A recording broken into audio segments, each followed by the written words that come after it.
இயேசுவுக்கே புகழ்.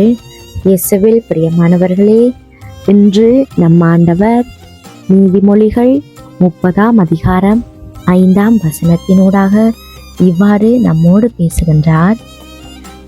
தம்மை அடைக்கலமாய் கொண்டவர்களுக்கு அவர் கேடயமாயிருக்கிறார். இந்த அருமையான காலை பொழுதுல ஆண்டவருடைய வார்த்தையை கேட்க ஆர்வத்தோடு வந்திருக்க உங்கள் ஒவ்வொருவரையும் ஆண்டவர் நிறைவாக ஆசிர்வதித்து உங்களையும் உங்கள் குடும்பங்களையும் அவருடைய ஆசையினாலும் அருளினாலும் நிரப்புவாராக. கடவுள் தம்மை அடைக்கலமாக கொண்டவர்களுக்கு கேடயமாய் என்றும் இருக்கிறார் என்ற இந்த இறைவார்த்தை ஒவ்வொருவருக்கும் ஆறுதலாக இருக்கிறது, ஒரு நம்பிக்கையை கொடுக்கிறது. கிறிஸ்தவர்களாக எங்களுக்கு ஆண்டவருடைய வார்த்தை தான் மிகப்பெரிய பலம். அவருடைய வார்த்தை ஒவ்வொன்றும் எங்களுக்கு ஒரு ஊக்க சக்தியாக இருக்கும். சவால்கள மத்தியிலையும் பிரச்சனைகள மத்தியிலையும் நாங்கள் நோயற்று மனம் தளர்ந்து போன நேரங்களையும் கவலைகளையும் அவருடைய வார்த்தை எங்களுக்கு ஒரு பலமாக சமாதானமாக அமைதியாக இருக்கிறது. இந்த உலகத்தில் வாழ்க்கையில பல சவால்கள், பயங்கள், கவலைகள் எங்கள் ஒவ்வொருவரையும் சூழ்ந்து கொண்டிருக்கும். சில நேரங்களில் நாங்கள் தனியாக இருக்கிறோம் என்று நம் ஒவ்வொருவருக்கும் தோன்றும். ஆனால் ஆண்டவர் இந்த வார்த்தையினூடாக சொல்லுகிறார், என்னை நம்பி வருபவர்களுக்கு நான் கேடகமாக இருப்பேன் என்று.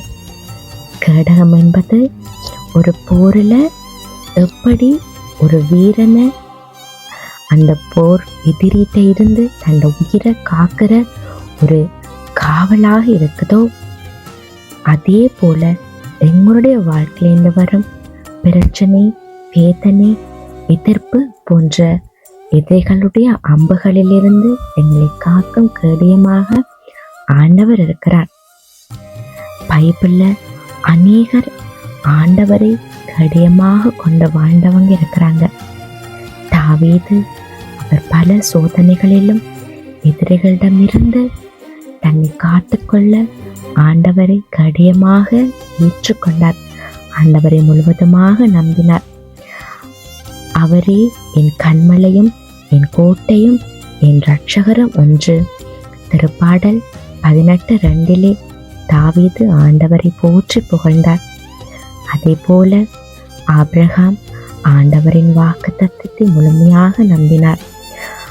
ஆண்டவர் அவரிடம் நான் உனக்கு கேடயம் என்று சொல்லி அவருக்கு வாக்கு கொடுத்தார். தானியேல் சிங்க குகையில அப்படிப்பட்ட நேரம் ஆண்டவரை மட்டுமே முழுவதுமாக நம்பினார். ஆண்டவரும் அவருக்கு பாதுகாப்பாக கேடயமாக இருந்தார். அதுபோல அக்கினி சூளையிலும் ஆண்டவரை விட்டு கொடுக்காமல் நம்பினவர்கள் தான் சாத்ராக், மேஷாக். ஆண்டவர் அவர்களையும் பாதுகாத்தார்.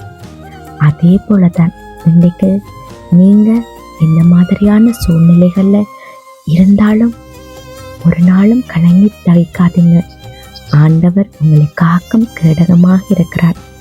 நாங்க செய்ய வேண்டியது ஒன்று மட்டும்தான், அவரை அடைக்கலமாக கொள்ள வேண்டும். மனிதர்களை விட, சூழ்நிலைகளை விட, நம் திறமைகளை விட ஆண்டவரை நம்ப வேண்டும்.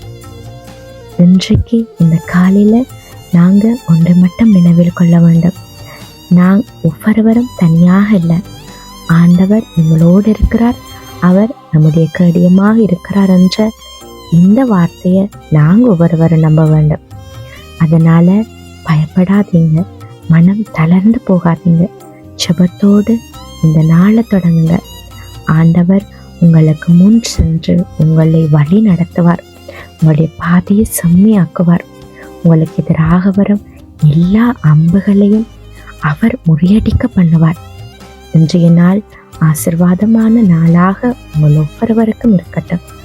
ஆண்டவரே உங்களை காக்கும் கேடயமாக இருக்கிறார். ஆமேன்.